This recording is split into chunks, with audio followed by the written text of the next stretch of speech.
Hi, and welcome to the Nordic Growth Podcast. So this podcast, for the ones of you who might potentially be joining for the first time, is a podcast which I am releasing. It's actually quite new. I've been podcasting as my guest for many years now. I had an old podcast which I did with a co-host. We ran that for 10 years. It was covering marketing, sales, leadership. This one is going to be focusing on company leaders, owners, entrepreneurs, solo entrepreneurs as well. And the topics are going to differ from sales, marketing, productivity, leadership, etc., etc. So anything that could basically make your life easier as an entrepreneur, and productivity and health and staying in shape and everything I always normally mention on my Instagram account is going to be part of today's focus. But it's going to be a lot about productivity, how to not stress out, how to do things maybe the other way around than you're used to doing it. And my guest today is somebody I've been following for some time. And what I like about you, Carl, it's Carl Pullein. He's going to join me today. He's in the screen here. What I love about your approach is that you put simplicity first, and you actually mentioned before we kicked off that the worst thing you know is to make things complex and complicate things. And I could give you a check mark, totally agree. Actually, my company has a tagline which is complexity made simple. And that means and that's the hardest thing to do. And I'm totally convinced we're going to get back to that. But I'll do a short introduction. Correct me if I'm saying something you don't agree, but we've double checked before we kicked off. So I'm going to give the listeners and the viewers, who is Carl Pullein then? So Carl Pullein, originally from the UK, embarked on a journey to South Korea in 2002 with the intention of staying for a short term of period of time. However, Carl discovered a passion for teaching and productivity, leading him to make Korea his home for over 2 decades. You're in the evening, I'm in daytime, and we'll get back to that in terms of productivity. First, I'm just going to mention that you're renowned for developing 2 innovative productivity frameworks. The first one is the time sector system, and the other one is the COD method, which we are going to cover in the podcast today.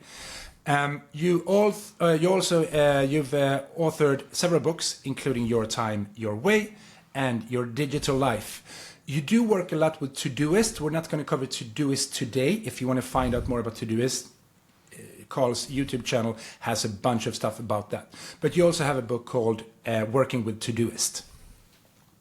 Perfect. Intro. Same age, similar age as myself. Also why I love having this conversation, because I think it's a different thing if you've tried most of the things, you've lived your life and your experience. So again, this is going to be so interesting. I have an intro question for you before we kick off, and then I'm going to hand over to you. So you've chosen to live in South Korea, which isn't exactly the obvious choice for a productivity coach from the UK. I don't know, but that's not my experience. So what drew you there originally, and how has living in South Korea influenced how you think about time and efficiency? I have my ideas, but I'm going to hand over to you. How did you end up where you are, and tell us a bit about that. And welcome to the show. I think it actually comes from... When I first went into the workplace, I started in hotel management, and then I went into car sales. Now, if you think about those 2 jobs, hotel management's all about running around. That's what you do all day. You run around, whether you work in a restaurant, a bar, you do housekeeping, front of house. You run. You are running all day. Yeah. And then when I went into car sales, it wasn't quite as much running, but you're still running around. The one thing that never happened to me was I was never chained to a desk, ever. And then I decided I need to get serious about my career. So I went to university and did law, and then went to work in a law office. Suddenly, I was introduced to the office and the 9 till 5. Yeah. And I've not heard anyone else explain it like this, but perhaps because I started out not working in an office, but suddenly I felt I'd been imprisoned. Monday to Friday, 9 till 5, I had to be at my desk. There was office managers who if you disappeared for probably longer than 10 minutes, they'd want to know where you were. And it was like, okay, this is not for me. This is not my life. No way is this for me. So after about 18 months, I went, I need some time out because I do not want to do this for the rest of my life, but I've just spent 6 years studying law. And I'm going, I think I've just made a huge mistake. So I thought, right, some time out, but this is like a serious time out. So I thought, well, I'm old enough now to need to earn a salary. And I was fortunate when I was working in the hotel. I worked with a couple of Korean colleagues. I think they were students at the local university and did part-time work. And they told me all about Korea. It was what a fantastic country it was. Plus the fact that at that time in the UK, so this is 2002, a pint of beer was about £3 to £4. And I think the selling point for me at that point was when they said, "Oh no, in Korea it's £1." So it's all about the beer then. I was hoping it was something else like the... No. Now, to be fair, at that time I was also a smoker, so cigarettes were getting very expensive as well. Yeah. And in Korea back then it was less, just under £1 for a packet. So that was a factor as well. But now I don't smoke anymore, so it wouldn't be a factor today. But back then, 20 years ago, it was a factor, and that was really it. The other thing I should say is that at university there was quite a large Korean community. There was quite a few from Hong Kong, one or two from Japan. One thing I did notice was that all the Japan and Hong Kong students, they studied. They were really very diligent. They studied hard. The Korean students, on the other hand, on a Friday and Saturday night, they'd be in the pubs, and that was kind of like going, okay, they know how to have fun. So those were kind of the factors. That's super interesting because I was about to ask you about the Eastern culture and ways of living, and you tend to. I've been to Japan, never been to Korea. I'd love to go. Been to Japan twice, to Tokyo both times, Kyoto as well. And you get what you see is the efficiency, but you also see the backside of it, like people working themselves to death, to use simple words. They have their managers. They are super scared of what's happening if they don't fall into place and do the 9 to 9s or even worse, sleep in the office and stuff.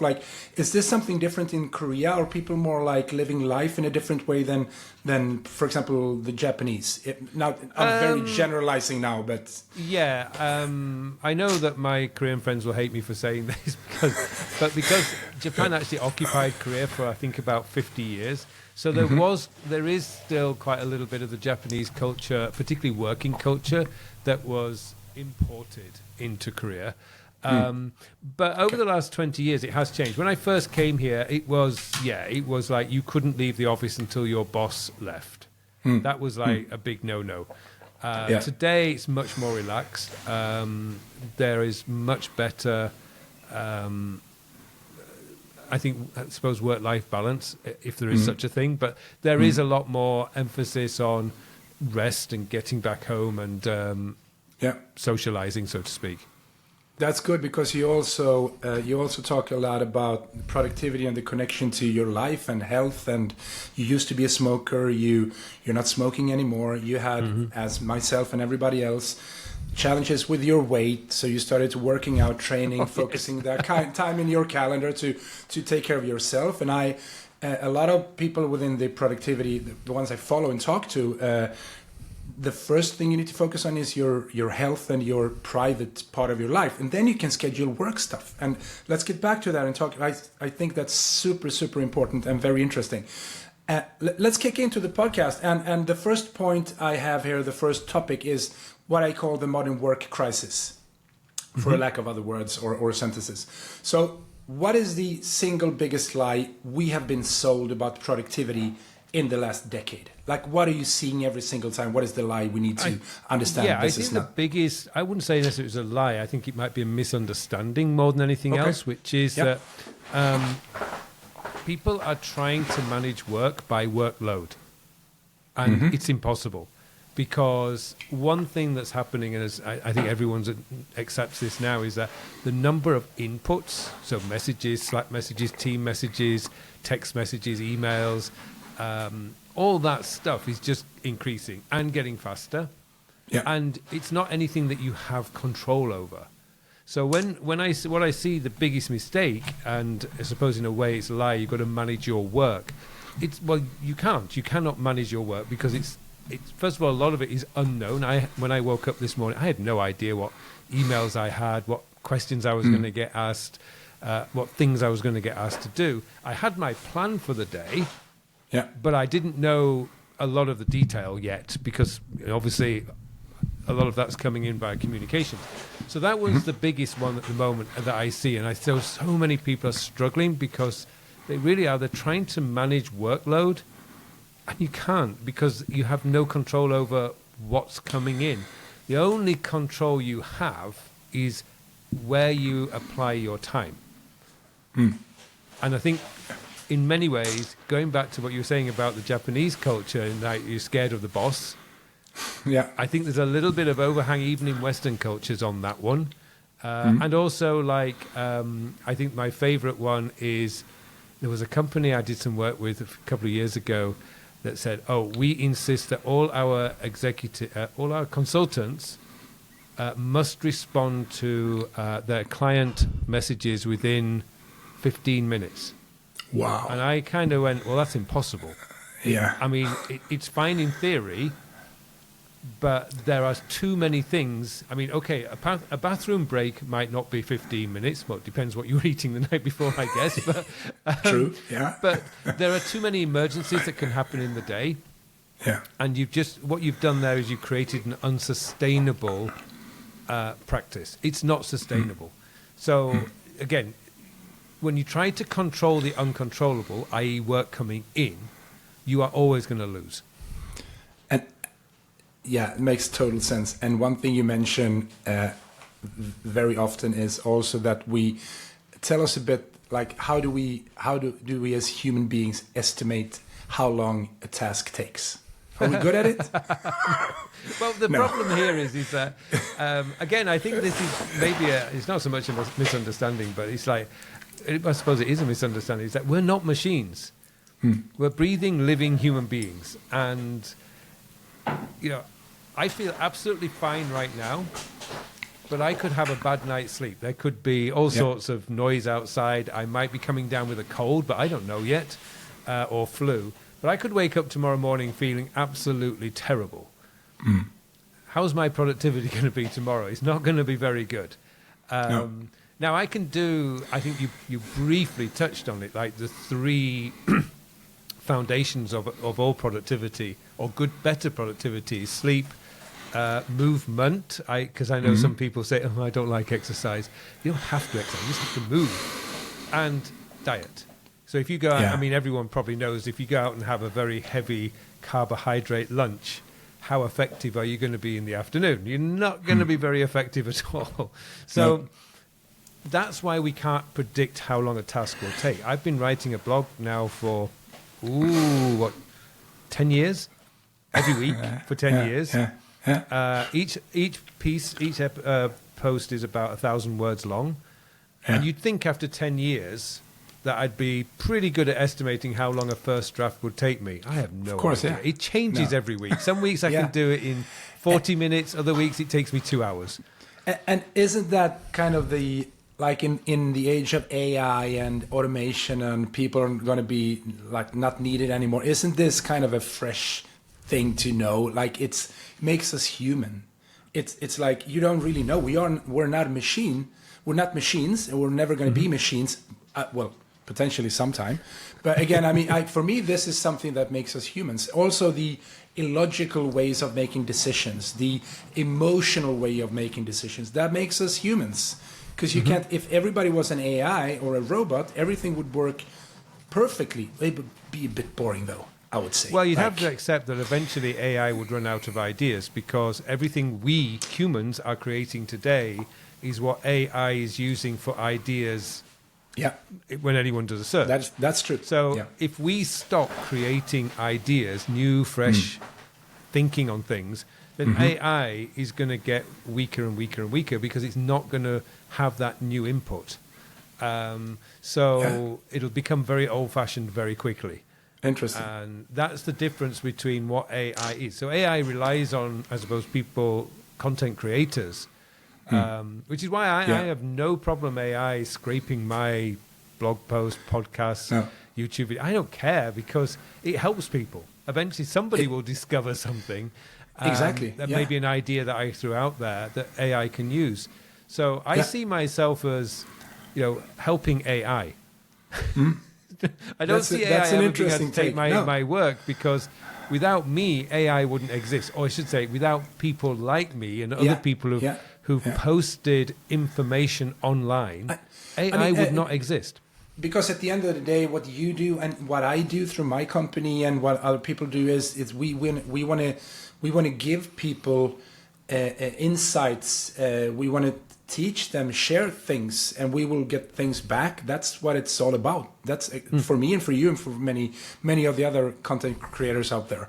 That's what it's about. So let's jump into the time sector system versus traditional task management. If you want to add the COD framework here as well, feel free. What is it that you've found, identified, and repackaged into really nice system and methodology?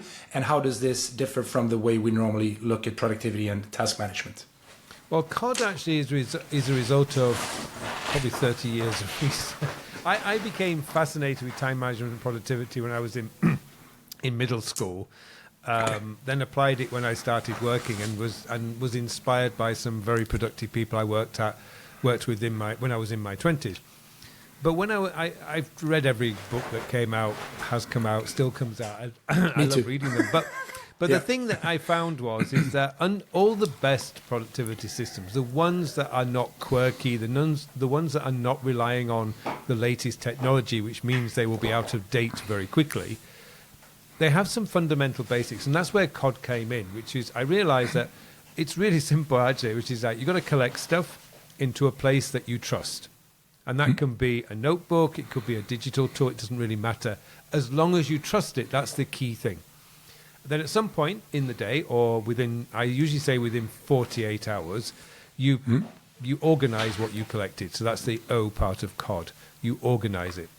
Now, how you organize it, again, is really up to you. It needs to kind of work the way your brain works. And then the D for COD is doing. You've got to do it. You've got to get the work done. So the key with COD is to minimize the middle part, the organizing. You minimize that to its very, very basics, so that you're not because this is where a lot of people go wrong with getting things done, was they spend way too much time organizing. And given that you only have 24 hours... I don't want to interrupt you, but I want to mention for the ones listening and viewing this is what made me super interested in your methodology, because I've been doing OmniFocus, complex stuff, project management tools. I've been complicating a lot of things and nothing gets done. So you're going to tell us more about that, but that's super interesting and very valuable, I would say, to not overdo the organization. Sorry, go ahead. Yes. Yeah. So as I say, we've got this timeline every day, and the great thing about this timeline, this 24-hour timeline, is it renews every day. We can't expand it. We can't make it smaller. So what you're looking at is, how can I, keeping in mind we've got to sleep, we've got to eat, we've got to move, exercise, but how can I maximize my doing time and minimize my organizing? Collecting is something you're going to do all the time, because random things will come at you all the time. But that organizing thing. So I tested this, and I came down to, if you could spend 20 minutes a day organizing all the stuff that you collected, you're not going to have any backlogs. You're going to have pretty much everything that you need where it needs to be, and it's there when you need it. And it's 10 to 20 minutes a day. When you get really good at this, it's definitely 10 minutes. Initially, because you're still learning where you're putting stuff, it's going to probably take you 20 minutes. Okay. All right. So that's the COD part. Go ahead. Sorry. I was going to say, so then the time sector system is like on the next level, which is organizing. So it comes back to the organizing. It's like, okay, so it doesn't really matter what you have to do if you haven't got the time to do it. This is something that just hit me. I remember I was walking to the gym one day, and I went, That's it. That's the key to understanding time management and productivity. It doesn't matter how much you've got to do if you haven't got the time to do it, because it's not going to get done. So what are you going to do now? Well, ideally you can say no, but that's not practical in every instance. So I thought, right, so that means really we're dealing with time. That's the only thing we can work with, because that's the only thing we do have control over, what we do with the time that we have. The great thing about time is it's fixed, so now we can start allocating it to different parts of work. But all that stuff coming in doesn't need to be done today, so now we can organize that by when am I going to do it? So it's what is it, what do I need to do, and then the critical question, when am I going to do it? And that's either this week, next week, this month, next month, etc. And that's the time sector system in a nutshell, which is when are you going to do it?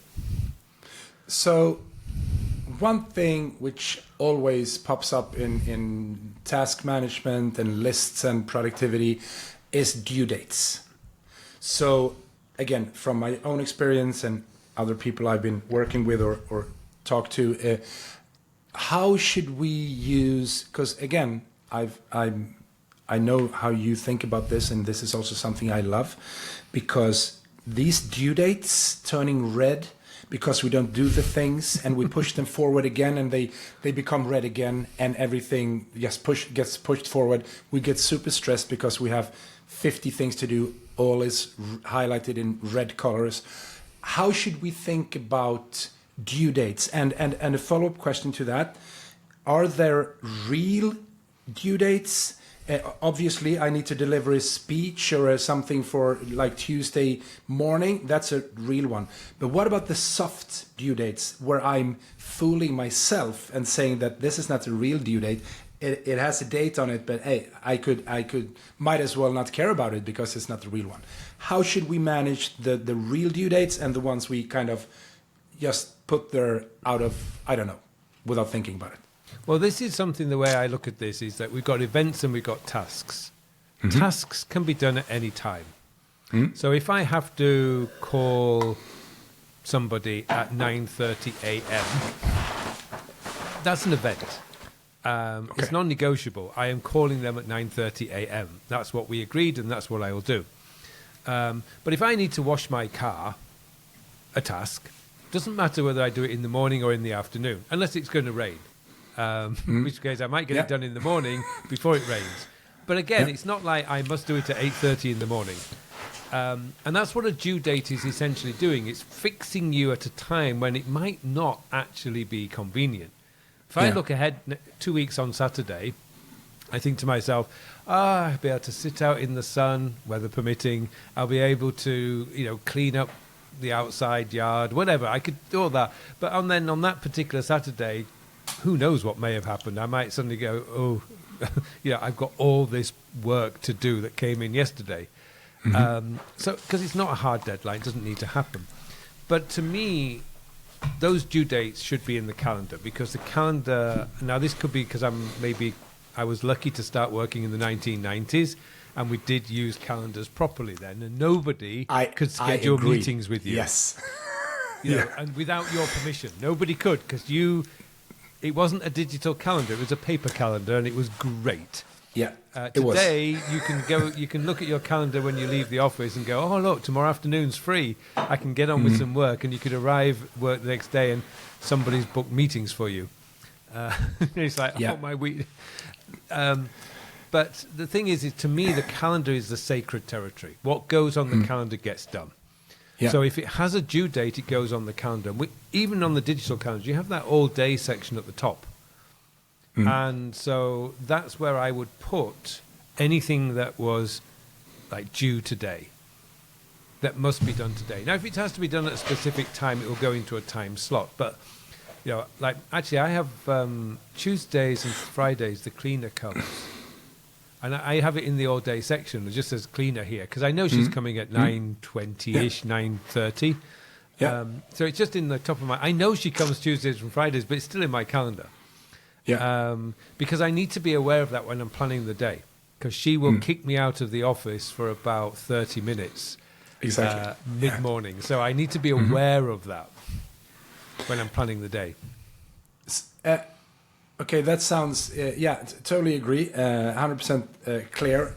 What about if you have 5 tasks with no due date, but you would like to do them? How do you prioritize tasks, not events then, using your terminology? Not events, but tasks. Like it could be anything, 5 things. How do you rank them in importance if you don't have a due date? Well, the natural way to do that would be to go by time sensitivity. I was watching a podcast with Cal Newport's podcast yesterday. I think I love him. He mentioned about, he was asked a question about how do I prioritize these 3 pieces of writing, and he said you go first of all you look at the due date. When are these supposed to be submitted? That's going to be your first priority. If you're in the unfortunate situation where all 3 pieces of writing have to be submitted on the same day, you need to send out a few messages saying, look, you need to negotiate on the deadlines, because you're probably setting yourself up for failure big time there. But the other way that I do this is I use something called time blocking. And now I'm not, there's a big there's a mistake that I see people doing with time blocking is they try to, time blocking is not about blocking out every minute of your day.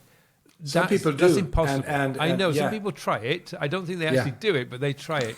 The problem here is if you get stopped in a corridor as you're walking to another meeting, you lose 5 minutes and now you're behind.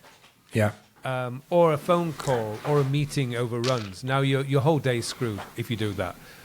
So what I mean by time blocking is, for me personally, because this works for me, 9:30 to 11:30 in the morning is my focused work time. And I theme it. So Mondays and Tuesdays for me is writing, because I do a lot of writing. Wednesdays is audio visual. Thursdays is usually meetings, calls and stuff. Fridays writing, and Saturdays planning. And so that's already blocked in my calendar. Now, it's I would love to say it's set in stone. It's not. Like next Monday morning, I do have a meeting at 9:30 for an hour. So, but I mean, that's okay. You've got to be flexible.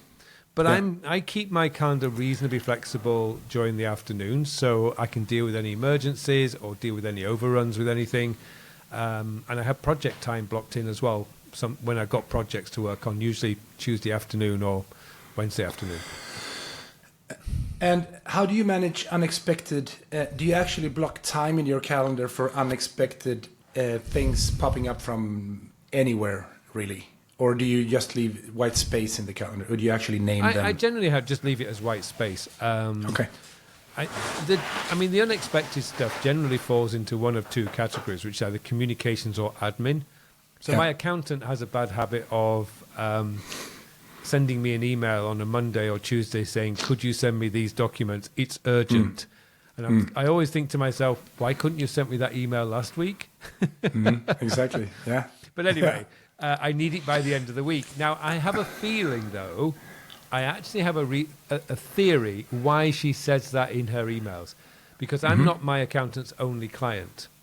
No. And I think people have become so bad at managing deadlines that she has to put a sense of urgency in her emails. She doesn't need to with me, but it's nice to know she needs it by the end of the week, because then I can just schedule it in. Now, when I did the weekly planning, I didn't know that was coming. And it might be 2 or 3 hours worth of work. So I have the flexibility every week in my calendar to deal with something like that. Yeah. Makes sense. You mentioned Cal Newport, one of my other, I love, like the deep work thing. You talk about this as well. How are you making sure that you're focusing on the most important tasks? Like, let's talk about the Eisenhower matrix. Like, most of the times it's not important, but it's super urgent to somebody else. And this is when we react and do stuff. Like, how do you get your most important, not urgent things, which are for ourselves the most important things, which we can do anytime and it'll never be done. How do you get that on the calendar? How do you plan this? Like, to not miss out. Like, 90% of us do this all the time. There's a fire, we go, like, focus on the fire, but we need to do long-term work and we never get to it. Unfortunately, most of us. How do we get that into this is about being consistent. So one of the things I have, this is where backlogs develop. They're they're not urgent, they're not screaming, and they just pile up. Exactly. And this is why people get so bad with email and messages, is because some messages are urgent, some are not. So what happens is that the ones that are not urgent get left, and then there's no time at the end of the day. So one of the things that I do every day is I schedule an hour for communications. Now, on average, I probably only need about 40 minutes to deal with my actionable communications. Occasionally, I will need the whole hour. And so I just follow a process. In the morning, I clear the inbox. And then as email comes in during the day, I'm just processing it. And then usually about 4 o'clock, cup of tea, put some music on, sit down and say, right, for the next hour, I'm doing communications. And it's very relaxed. Yeah. And this means that I mean, if I do have a backlog, we're only talking like 4 or 5 emails. And on the whole, I get back to people within 24 hours pretty much every day. And again, though, this only comes about because there's an intentional time blocked for communications. It's not just email, because I get text messages, of course, and I get my team work with something called Twist, which is Apple's Todoist version of Slack. Okay. But when we set that up with the team, I said, look, this is asynchronous. So never, ever, ever feel you have to respond immediately. Now, that meant that I had to be responsible for setting the deadlines. So, like, I sent the videos that I recorded today to my video editor. I said, I mean, here are the videos for this week. She knows the deadline Sunday. So I don't care whether she does it today, tomorrow, Friday, Sunday. I don't care, as long as by midnight Sunday I've got all the videos back. And if there's any problems, she knows to send me a quick message. Yeah.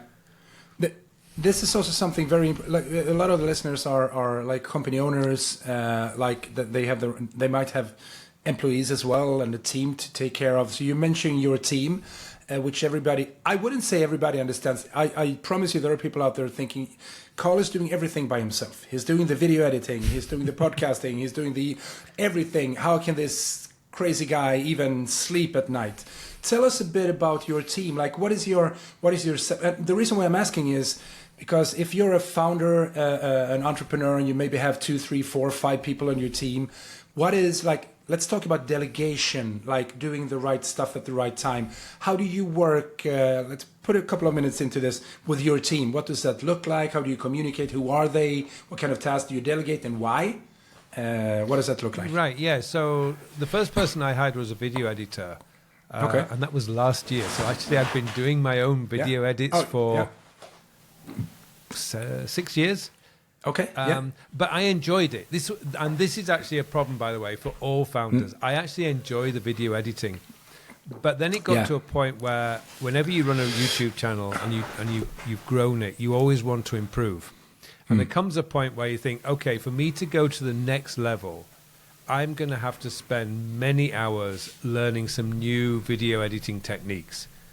And I had to put my hand on my heart and say, I really don't have the time for that. I'm not excited enough about it either. But more importantly, I wouldn't have the time to learn those new techniques. And that was when I decided, okay, I'm going to get a video editor. And this great video editor. She's in all my team actually in the Philippines. Okay. And anyone, by the way, who's starting out, I would say hiring like a remote team, I use, it's called onlinejobs.ph. Okay. And they are brilliant because once you've hired somebody, you are paying them directly. I was always a bit uncomfortable paying an agency who then took 10% of the salary or whatever percentage it is of the people. And I just thought that was not fair. So I love online jobs, onlinejobs.ph. I love what they do. Is like, here are all the people who do it. They are trusted in the Philippines as well. So you get some really good people. And I've got a fantastic video editor. Now, my second person I had was a marketing manager. And again, it was for the same reason. I quite enjoyed posting on social media. But then I realized that I find SEO boring. I think I mentioned before we started that whenever I come across complexity, my brain just goes to mush.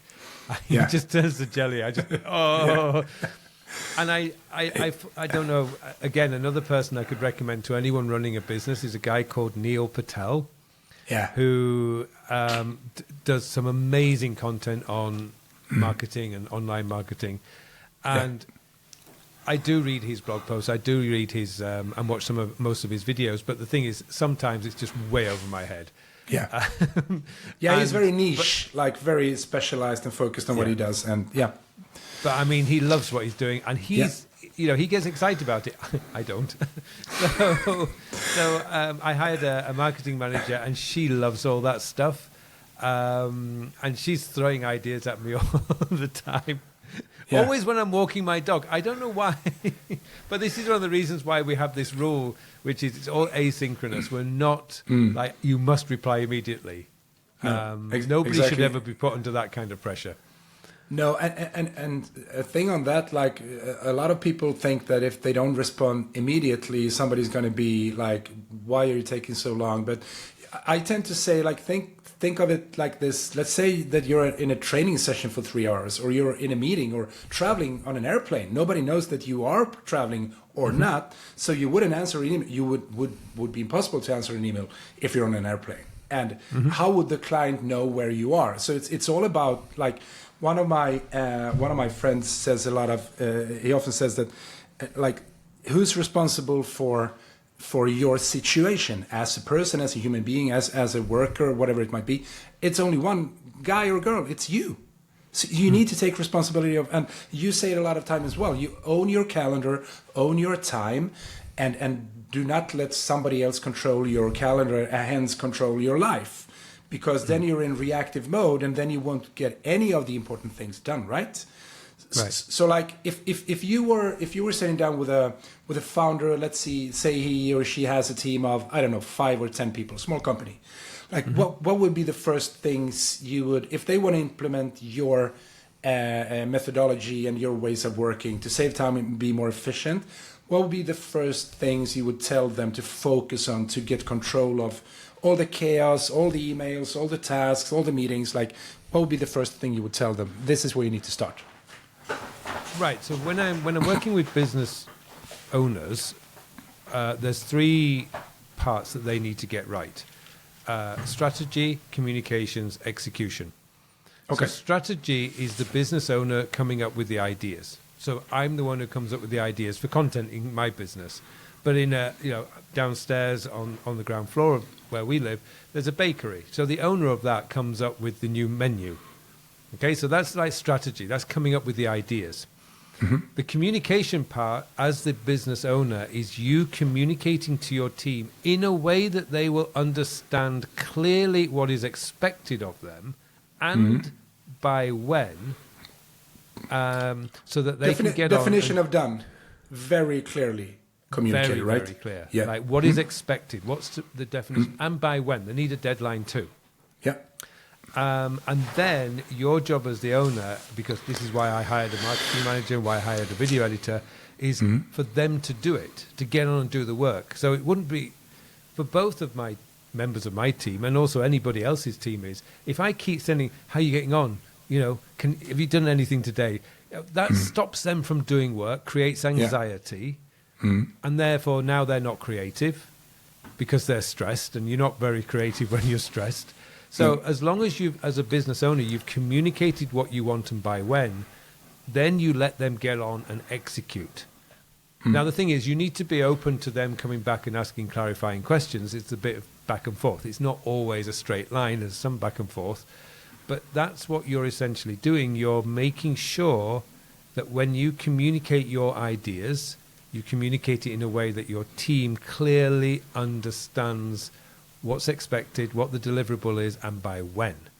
And the execution is that you are there, obviously, to make sure that everything comes back in the correct time and in the way that you want it. Yeah, so basically you're not telling them how to do the thing you told them to do or asked them to do. It's actually delivering a result, and you can do that in several different ways. And if you trust the person and they are employed to do a specific task, they should be able to think about how to do it in the most efficient way instead of you telling them exactly how to do it, right? Is that basically... Yeah, and the other thing I've come across is when I've worked with managers in companies who have a long list of follow-ups, and they're following up their team, and I'm going, okay, there's a trust issue here. If you trusted your team, you wouldn't need to follow them up. Or there's a communication problem. Like you're not communicating clearly enough what's expected and by when. So you can see where all these problems come from is if you're not communicating clearly, then you're going to be following up and chasing, and you're just not going to have the trust. And you might think your team are not trustworthy, but actually the problem stemmed from your communication. Yeah. Get that right, and you can trust your team. They get the job done because, I mean, my video editor's way better at video editing than I am.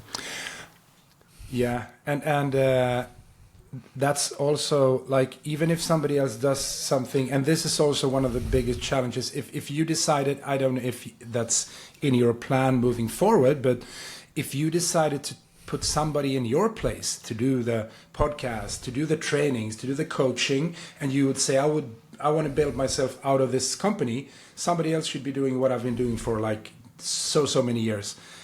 Like, is that a hard thing to do? Like, you want to build out yourself from the company, but you mentioned that before. You love what you do. Let's say that you're going to build out, you replace yourself as a coach, as a business owner, and you just want to own the company and you want to maybe invest in other companies and stuff. Is that in your plan? And if so, like, would that be a hard thing for you to do because you love this? You're really good at it. Like, how should you think as an entrepreneur if this is something you're looking to do?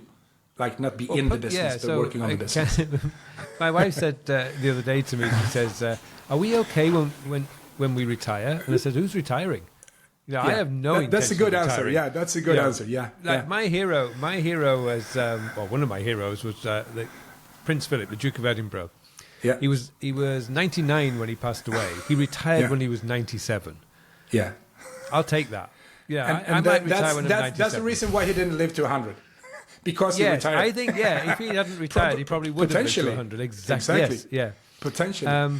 But the thing, I look at somebody like, take Tony Robbins, because most people have heard of Tony Robbins.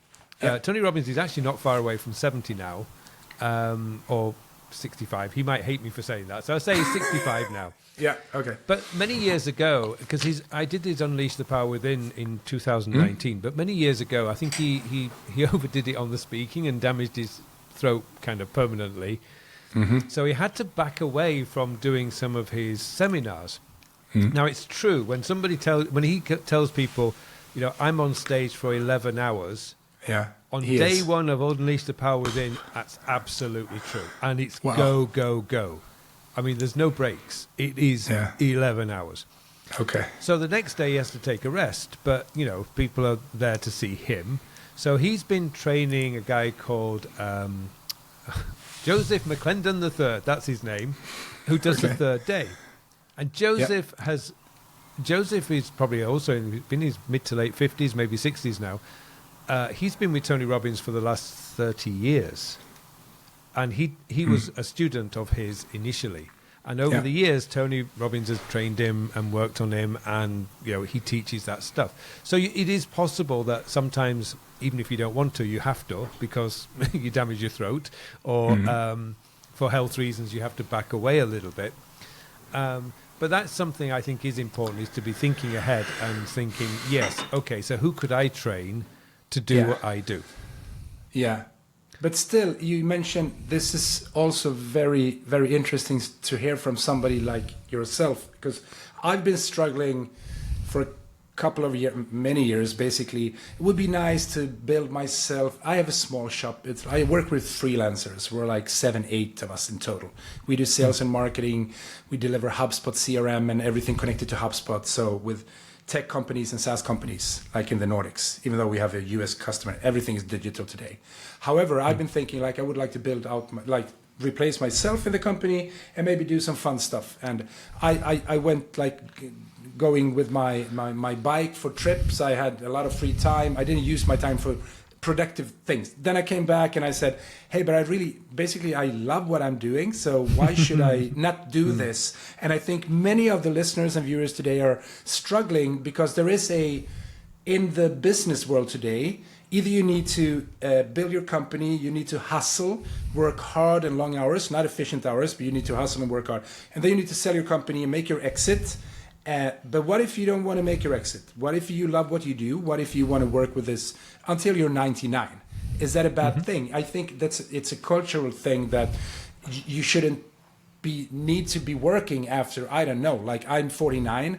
Why are you still doing what you're doing? Are you selling and you're over 50? Like, yeah, I love doing businesses and sell and close deals. So why should I not continue doing this, right? Yeah, so you mentioned, I'm reading a book at the moment. It's a biography of the founder of the British Secret Intelligence Service, a guy called Mansfield Cumming. Now, it was founded in 1909, so 5 years before the First World War. But what I noticed, because the biography has been written based on his journals and his diary, and what I noticed is back then it seemed that only factory workers worked a set number of hours, like 9 till 5. It was probably a little bit longer back then because the trade union movement wasn't I don't think it existed until about the 1920s. But anyway, but what I noticed was the information workers, although they were like civil servants, who were not working in the factory, they didn't have fixed hours. Not like we've done today. What they did was they may have a lunch meeting, which could be like 3 hours, and it was a liquid lunch. There's a lot of wine and brandy, and because in those days they didn't care about that sort of thing. And then there could be long dinners, but there was a lot of work getting done. A lot of work. They worked weekends. They worked until 2, 3 o'clock in the morning. But there were many other times where they didn't start the day till lunchtime. There was no fixed hours. They were genuinely knowledge workers. And I thought, something's gone wrong. Yeah. Somehow, because of, when we moved out from the factories, when the majority of people moved away from the factory and moved into the offices, they thought, we need a system. Okay, let's copy the factory system and have all these office workers working 9 till 5. Well, now we wonder why it's all a problem because, it just doesn't work like that. And I remember when I was working in a law office, there was always this what I would call the hypothetical question, which was, what happens if you discover the solution to a client's case whilst you're taking a shower? Can you charge them? Because you're not in the office, you're in the shower, you're not supposed to be working, but you've had the idea. Is it a billable hour? Yeah. Theoretically, no, because of the way that we've now designed office work. But so the thing is, and also the other thing you have to remember is back then there was none of the mental health issues that we have today either. Because people would take a break when they felt tired. They would get extra sleep when they felt tired. They would go off to the countryside and relax when they felt tired. Today, we're frightened of doing that. Yes. And interesting enough, my ideas and things, they come to me as to many others. When I don't have a dog, I know you have a dog. When you're walking the dog, when you're doing your grocery shopping, when you're at the gym, this is when my ideas come to me. Because your brain relaxes. You're not focused on like output. You can actually. I have something I call thinking time every Monday, like an hour and a half. I just sit down in my sofa with a pen and paper, no screens, pen and paper, and I ask myself a couple of questions and I try to answer them. And this is when things happen. But also, and more often than not, when I'm out for a walk or whatever. So I always bring my phone and I have my note app where I jot things down and then I collect them and I start working with them in due time. And that's interesting because this is a good segue into my next question. And that is the question on work-life balance. To having work-life balance, to balancing your time. What do you think about work-life balance? Is it yes? Is it no? And why do you have is it a thing? Should we be thinking work-life? Give us your thoughts on that topic. I think the issue here is that we have one life. Work is just a part of life. Another thing that I started questioning was a few years ago, the idea that you should do what you love rather than love what you do. So do what you love. They said, no, that's wrong. You can't do that. You have to love what you do. They kind of reversed it. So it means those people said, I want to be able to turn my hobby that I have a passion for and a love for into a business. And I think maybe 20 years ago that might not always have been practical because we didn't have access to the internet that we have today. But I was thinking about this the other day. I was thinking, well, I've managed to do it. I loved time management. I love teaching. I love productivity. It's like one of my geeky passions, if you like, but I've loved it since I was in high school. And I turned it into a business. And so every day now, I'm fortunate. I don't feel like I'm working. Exactly. I'm living life. And I feel like I'm living life fully. But one thing I think when it comes to like what we think of in terms of work-life balance is what I was mentioning earlier is when you feel tired, back off. Don't push. Now, this comes from when I used to be a competitive athlete. I was very fortunate to get a coach called Wilf Pace, who was part of the Great Britain athletics team. And I remember when he took me on, and after a couple of days, I said, "Oh, Wilf, do you have a training program for me?" And he looked at me and laughed at me. I went, "Oh, why?" Because all my teenagers, all the coaches had given me like this weekly training program. Yeah. He said, "I don't do those." He says, "What I want you to do is when you feel good, you push. When you feel tired, stop, back off, go for a walk, just a little jog. Don't do anything, don't exert yourself when you're tired." And you know, that's been a policy of my life now, all my life, not just in sport, but also, you know, if I feel tired, I'll back off. I'll do the essentials, like communications, and I'll try and start some of the bigger things that I wanted to do, but I won't pressure myself to finish it. And I can so relate to that because when people ask me about work-life balance, I say it's the same thing. You said we have one life. And I love this. I also do most of the time what I really love doing. This is something I love doing, like getting a lot of insights from somebody like you who's very experienced. I'm a geeky productivity guy. However, I've come to understand that I'm not the consistent person who can turn this into a business, not even being consistent every single day of the week with my productivity. I love it. I read all the books, all the blogs. I follow your YouTube channel. I do like Cal Newport. I follow all of these like deep work and calendar scheduling, everything. And I do it like up until 70% maybe. But when it becomes a job, or now I'm actually in a position where I'm doing project management for my company until we get somebody employed, a coordinator, and it's okay. Clients are happy, but I'm seeing that I'm going to lose the grip if I continue doing this too much. It doesn't give me energy. It's not what I love to do. I can do it, but I should be doing this. Marketing, content production, interviews, like podcasting, selling, like closing deals. I should do. I was thinking about something which is, you spoke about like doing what you love. There is a book called, it's a Japanese book, Yomeyutsu, The Art of Achieving One's Dream. They talk about ikigai, which is the Japanese way of saying, you know this obviously, but for the ones who don't, if you can find something you love doing, where you're good at it, you can actually charge money for it, and you can do it for a living. And if it brings happiness to the world, basically, if you can connect those 4 dots, you've found something which will move you far away from work-life balance, because there is no balance. It's pulsating. It's focusing on specific periods of your life, on more personal, more work-connected things. But every time you wake up a Monday morning, and if you ask yourself the question, am I happy doing what I'm doing? Do I love what I do? If you answer no, and a real hard no, if you hate Sundays, you should actually think about what you're doing with your life, because we have one. Can you unpack that a bit more, Carl? Like the one life thing, I hate Monday mornings, I just hate my job. Like, what is the advice here?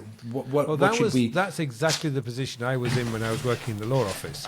You know, I remember, people in Korea, we call it Monday morning blues, but I actually thought of it as Sunday night blues, because I remember sitting down on the Sunday night, having, been out, watched a sports game, been out with my friends, and suddenly it's Sunday night, And I'm going, I've got to get up in the morning, got to go to work. And it was, I suppose today, because we're a lot more sensitive to this sort of thing, we'd say that, I went through depression. It was a short-term depression. It was like just Sunday night. Yeah. But it really was. All the symptoms of depression, that was there on a Sunday night. Yeah. And I was very fortunate because I recognized it. Maybe that's a lot of this is self-awareness, thinking, well, hang on a minute. Do I want this for the rest of my life? Do I want to live for the weekend, which to me is not life? That means that for 5 days of the week, I'm doing something I hate in order to spend 2 days doing something I enjoy. I don't, no, the balance is completely wrong here. You know? So, and it was only when I discovered, like, because I came to Korea to teach English, and being in a classroom and standing up and walking around a classroom, suddenly I'm not tied to a desk again. And it was like, oh, this is joyous. And then the other thing that suddenly hit me was, okay, now I understand my purpose in life, which is I like helping people. So my purpose is to help people. It all sort of came together. And so I think of myself as being very fortunate. I've not worked a day of my life since the age of 31. Exactly. And that's a lovely place to be. Never felt the same as when I was working in an office. And so I think, there's a lot of people who have got themselves in a career that they absolutely hate. And now, because of commitments, family, children, mortgage, payments and stuff, they feel like they're trapped. Now, the thing is, you're never trapped. You are never, never trapped. If you really want to, and I remember Tony Robbins saying this, when the desperation gets big enough, you will change. Exactly. And for me, I was fortunate, I know, because that desperation hit me when I was 31. But even if you're 50, these days particularly, there is absolutely no reason for you to... Now, the thing is, you don't suddenly say, I'm quitting my job and I'm just going to start doing this. For me, I knew I was going to get out of English and go on my own, and it was just a gradual change to eventually where now I'm pretty much doing this. Well, I'm doing this full time with just a couple of English classes because I love those people and taught them for 15 years now. So exactly, and that connects to your passion, what you love doing, and that gives you energy to do more of the other things as well. So it's super important. So the biggest thing there, though, is I really want people to understand is you are never, ever, ever trapped. It might take you 3 or 4 years to learn a new skill and to build a new business. Or start a new career, but you are never, ever, ever trapped. Agree, and I started my company. I had a mortgage. My first kid was on the way. I was working as a salesperson. I've been doing this for all my life. I just quit and I started my company. People were like, "Are you freaking crazy?" And I was like, "I know how to sell. This is what I do. I do have relationships with clients and companies." I can survive for a couple, maybe 3 months, and that was it. And then again, since then, I've basically not worked a day in my life either. It's not people listening to this are like, "Oh, it's so easy for you guys. You have your own company and everything." We're not saying that it's super easy. You just said no, and you said it could take 3 years, and that's the thing. So can we just, before we end, because we've almost come to an end, I'm being mindful of your time as well, Carl. If you're about to do this, we haven't really spoken about goals and visions, and can we do a short part of how do we, let's say that I want to stop doing what I'm doing. I want to start my company, I want to change, I want to do something else, I want to become a writer or an artist. Again, ikigai. Hopefully you can earn some money on it and somebody needs you and you're good at it and all those things. And I decided, how can I work with goal setting, daily activities, and let's talk about consistency also, like those 3 things. If you want to unpack it in that way, what would you give as final advice to somebody who wants to break free and thinks he or she is actually trapped? What would be the modus operandi on short and long term? I think the first thing is to really just kind of project yourself forward like 10, 20 years and think, well, how do I want to be living my life? That's usually the first place, because that will give you an indication of what you need to do between now and then. So if you are, one of my favorite examples is if you have this ambition to travel the world when you retire, and you want to explore all these amazing places in the world, and yet you're say 30 pounds overweight, you're pre-diabetic, and you don't care about your exercise and your diet, then that projection in 20 years' time is not going to happen, because your lifestyle today is you won't be traveling the world, you'll be in and out of hospital all the time. Yeah. Now, if that's the life you want, that's fine, but I don't know anybody who does want that life. So you've got to kind of look back and say, right, what do I need to change today? The great thing about that is, though, what you need to change today is going to be tiny. Yeah. But if you're retiring next week and you're in that position, you're going to make some massive changes, which is probably not going to be possible to do. So I love the idea that, just going 20 minutes exercise a day and plus going out for a walk will stop me from getting diabetes later in life. Yeah. Keep me active means that I can go on adventures. Tiny little thing. Same with saving money. If you want to, have a holiday home in a really nice part of the world or country, start saving today, and it won't be that much you have to save. Start saving when you're 5 years away from retirement, and you're saving a hell of a lot. So the idea is, I always tell people to really have a good think about what you want to be doing in 10, 20 years' time. Think in terms of lifestyle, but also what you do every day. Yeah. So for me, it's like, I just want to be writing. I love writing. I love coming into the office and opening up my writing app, and I have a bit of music on in the background. It's kind of like white noise, if you like.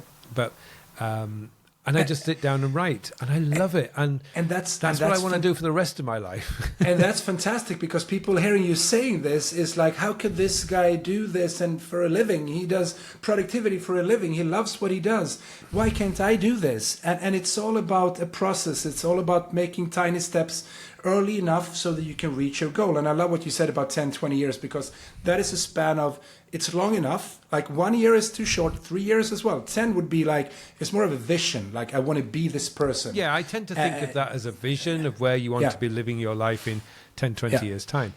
And for me, that helps me with my goals. Now, the way I think of like the short-term goals is they're a little bit like little boosters to keep you back on track. So when I wrote my last book, I had to cut my exercise time down a little bit. For me, diet doesn't have much of an effect on me, but if I stop exercising, I balloon. It just piles on. So soon as the book was published, I thought, right, I need to get back into exercise. And there's a bit of stop and starting. But for me, this was a short-term goal. It's just a booster to get me back into the rhythm of exercising every day, which I do now. So that's what I think of short-term goals. Longer-term goals to me are the vision, and that affects those short-term goals. Like say, my savings are not where they should be. I need a good 6 months of, adding money into my. So you're kind of monitoring it, not every day, but monthly, to see where am I at? Am I working? Is everything going fine? Yeah, and it's all about consistency. And this is for my personal challenge, egoistic question. I can do this. This is my podcast. Like I have a real challenge in being consistent, long-term consistent. So an advice like to somebody like myself, I've read all the productivity books. I know the theories. I've done it pretty well for several months, even years. But eventually I kind of lose track, and I don't do what I'm supposed to be doing.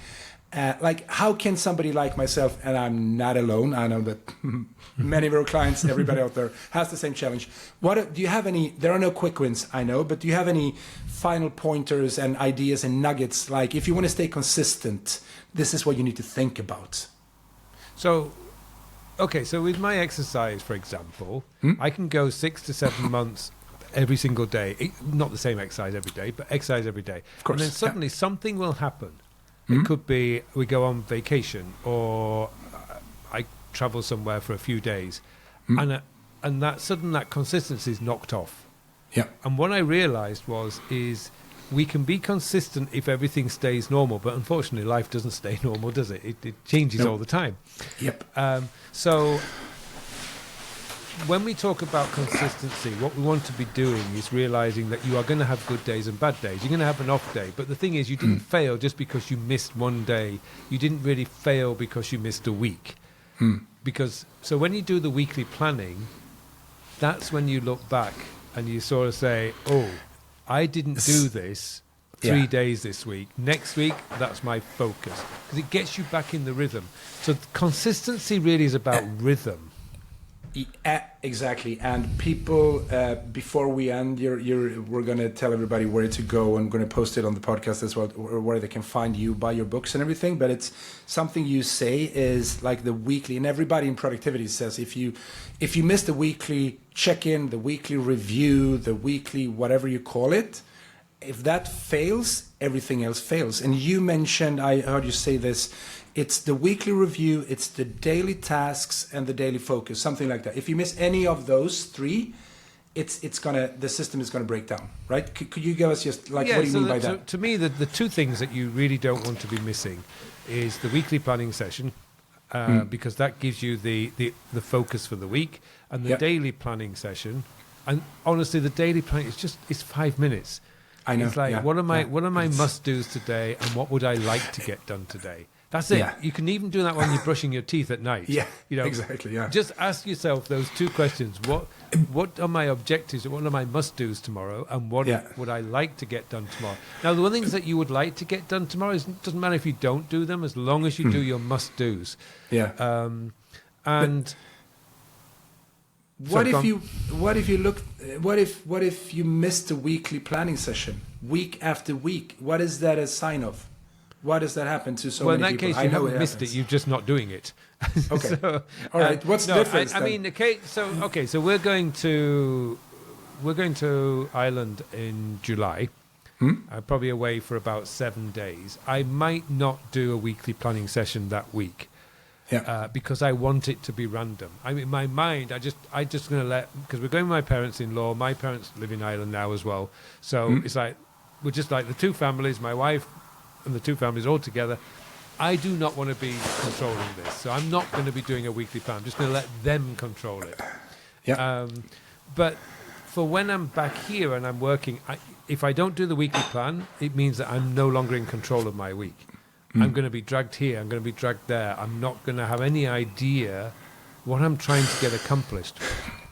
So could you then say, for anyone listening who has a full inbox, a calendar scheduled with worthless meetings, somebody else scheduled for you, tasks getting overwhelmed, you have them on 5 different papers and tools and whatever, to get back on track, could you say that the one thing, and how to do this, obviously, read your book, go to your YouTube channel, buy your coaching, which, by the way, one of my employees actually, and she's actually my wife-to-be, we're engaged, so she's actually, so we work together, which is another thing, okay. Which is it's perfect, like to be able to do that. If you're one of those people, could you say that get a grip of your weekly check-in, do this, and you're on your way to getting control again. If you don't, so you mentioned there about if your inbox is exploding, for example, you would know that when you do the weekly plan. And at that point, you say, right, next week I need to get on top of that. Yeah. And then what you're doing is you're saying, right, I'm going to spend 90 minutes a day just clearing my communications. It might not be 90. You could do 60 minutes a day, whatever. But you make a plan and say every day. If you do that every day for 5 days, you won't have an exploding inbox. Exactly.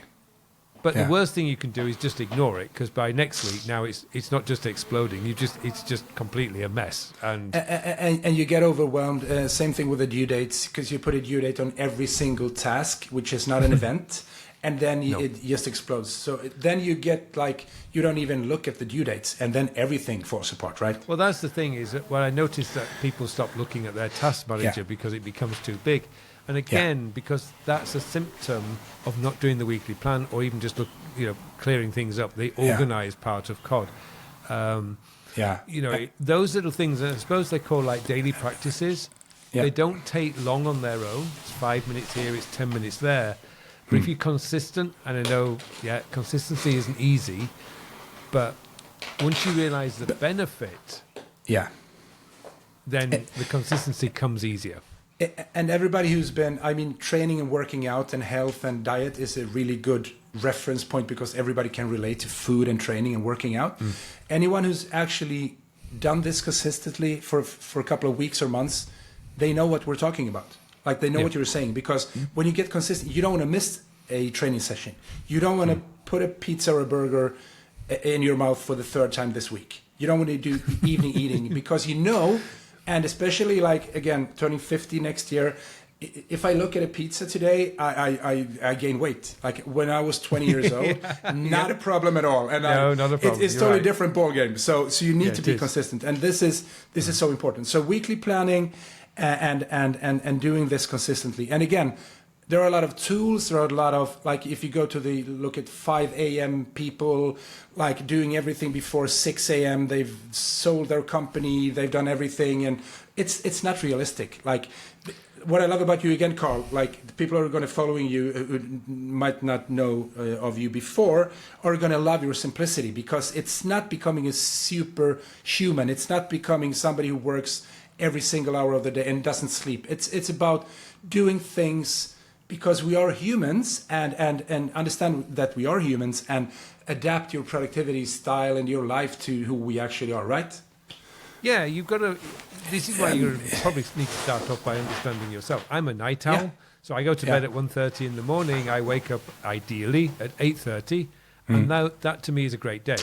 Yeah. But I've got friends who, complete opposite. They're in bed at 9 and wake up at 5. Exactly. Works for them. So you've got to find out where you are, in terms of like they call it your circadian rhythm, and work with that. But again, I think don't push. I think the best advice I can give people is when you're tired, don't push. Back off. You'll feel better tomorrow, and you can push then.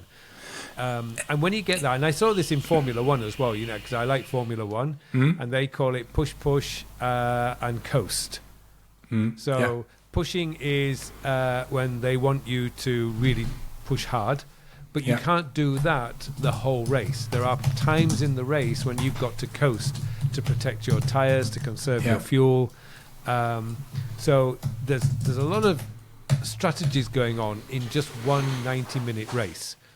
And when you understand, when you hear the push and the coast, and you hear that through the, actually I noticed that the broadcasters don't always put it in there, but sometimes you'll hear it say, it's like, Lewis, push, or something like that. Now that's what they're meaning is like, now you push, get those tires temperature up. Exactly. And so even in a 90-minute race, and in cars that are finely tuned cars, they can't go flat out from the start to the finish. There's pushing and there's coasting, and that's the same for us. Human beings, actually, although I say we're not machines, we're actually even more sensitive than those machines. And there are times when we have to push, but there's times when we should coast. Yeah, and I read somewhere, I don't know who I read it from, but where I got it from, but it says it's about slowing down to being able to do more, slowing down to be able to get further. Like it's contrary. It's not very logical when you say it. Like, how can I get ahead when I'm slowing down and everybody else is racing? Yes, because you need to do both. Pull safe. Well, think about it in terms of running a marathon. Yeah. You train very, very hard to run a marathon. If you want to do, say, sub 4 hours, you train very hard. But actually, a month before, it's recommended that you actually go out and you'll run like 30 kilometers. So on your Sunday long run, you'll run 30 kilometers, and then the next Sunday you do the same.